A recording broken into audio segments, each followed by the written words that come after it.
Praise Lord. സങ്കീർത്തനങ്ങൾ 58 അധ്യായം അതിൻ്റെ 1 മുതൽ 11 വരെയുള്ളതായ വേദവാക്യങ്ങൾ. ദേവന്മാരെ, നിങ്ങൾ വാസ്തവമായി നീതി പ്രസ്താവിക്കുന്നുവോ? മനുഷ്യപുത്രന്മാരെ, നിങ്ങൾ പരമാർത്ഥമായി വിധിക്കുന്നുവോ? നിങ്ങൾ ഹൃദയത്തിൽ ദുഷ്ടത പ്രവർത്തിക്കുന്നു. ഭൂമിയിൽ നിങ്ങളുടെ കൈകളുടെ ദുഷ്ടത തൂക്കിക്കൊടുക്കുന്നു. ദുഷ്ടന്മാർ ഗർഭം മുതൽ ഭ്രഷ്ടന്മാരായിരിക്കുന്നു.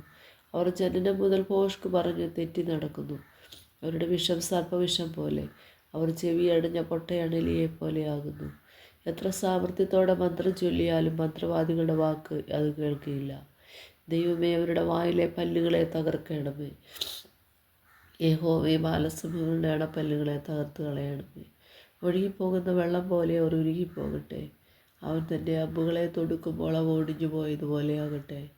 അലിഞ്ഞുപോയി പോകുന്ന അച്ചുപോലെ അവർ ആകട്ടെ. ഗർഭമലസിപ്പോയ സ്ത്രീയുടെ പ്രജ പോലെ അവർ സൂര്യനെ കാണാതിരിക്കട്ടെ. നിങ്ങളുടെ കലങ്ങൾക്ക് മുൾത്തി തട്ടും മുമ്പേ പച്ചയും എന്നതുമെല്ലാം ഒരുപോലെ അവൻ ചുഴലിക്കാറ്റിനാൽ പാറ്റിക്കളയും. നീതിമാൻ പ്രതിക്രിയ കണ്ട് ആനന്ദിക്കും. അവൻ നിന്റെ കാലുകളെ ദുഷ്ടന്മാരുടെ രക്തത്തിൽ കഴുകും. ആകയാൽ നീതിമാന് പ്രതിഫലമുണ്ട് നിശ്ചയം. ഭൂമിയിൽ ന്യായം വിധിക്കുന്ന ഒരു ദൈവമുണ്ട് നിശ്ചയം എന്ന് മനുഷ്യർ പറയും.